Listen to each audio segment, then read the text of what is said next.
கர்த்தருக்குள் பிரியமானவர்களே, இந்த 2024வது ஆண்டை இன்றையோடு நாம் முடிக்கப் போகிறோம். கர்த்தர் இந்த ஆண்டு முழுவதும் நம்மளை காத்தாரே. உபாகமம் 1:31 சொல்லப்பட்ட பிரகாரமாக, ஒரு மனிதன் தன் பிள்ளையை சுமந்து கொண்டு போவது போல நீங்கள் இவ்விடத்துக்கு வருகிற வரைக்கும் நடந்து வந்த வழிகள் எல்லாவற்றிலும் உங்கள் தேவனாகிய கர்த்தர் உங்களை சுமந்து கொண்டு வந்ததை கண்டீர்களே என்ற வார்த்தையின்படி இந்த 2024 டிசம்பர் 31 வரைக்கு கர்த்தர் நம்மை சுமந்து கொண்டு வந்த பாதைக்காக நாம் நன்றி செலுத்துவோம். எத்தனை நேரங்கள் நாம் மனிதர்களால கைவிடப்பட்ட சூழ்நிலையில இருந்திருக்கிறோம். கர்த்தர் நம்மளை அந்த நேரமெல்லாம் தேற்றி ஆற்றி சுமந்தாரே.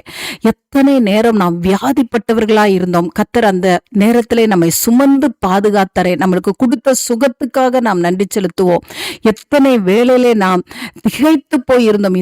இந்த காரியம் எப்படி நடக்குமோ, இந்த காரியத்தை முடிக்க முடியுமோ என்று சொல்லி நாம் எவ்வளவு நேரம் நாம் கலங்கி இருந்திருக்கலாம். கர்த்தர் அந்த நேரமெல்லாம் நம்மளை தூக்கி சுமந்து அந்த காரியத்தை முடிக்க வைத்து கொடுத்தாரே, அதற்காக நாம் நன்றி செலுத்துவோம்.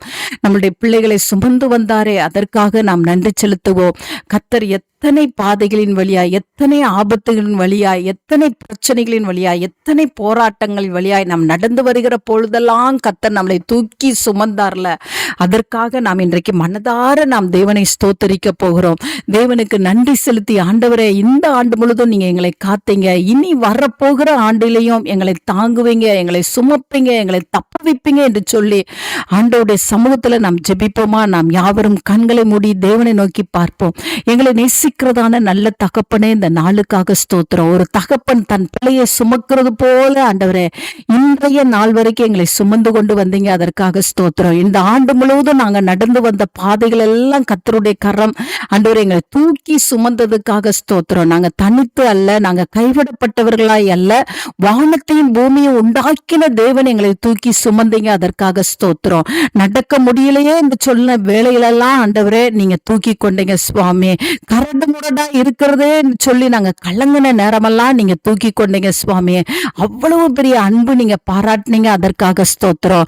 ஆமாண்டவரே, அந்த தேவன் இனி வரப்போகிற ஆண்டிலையும் கர்த்தர் எங்களை தாங்குவீங்க, ஏந்துவீங்க, எங்களை சுமப்பீங்க, எங்களை தப்ப வைப்பீங்க, அதற்காக ஸ்தோத்திரம். ஆண்டவரே, இந்த நாள் முழுவதும் நாங்கள் நன்றி செலுத்தி கொண்டே இருக்க உதவிச்சீங்க. எங்களை தூக்கி வந்த சுமந்து வந்த தகப்பனை நாங்கள் போற்றி கொண்டாடி கொண்டு நன்றி செலுத்தி கொண்டு இருக்க உதவிச்சீங்க. இயேசுவின் மூலம் ஜெபிக்கிறேன் நல்ல பிதாவே. ஆமேன், ஆமேன்.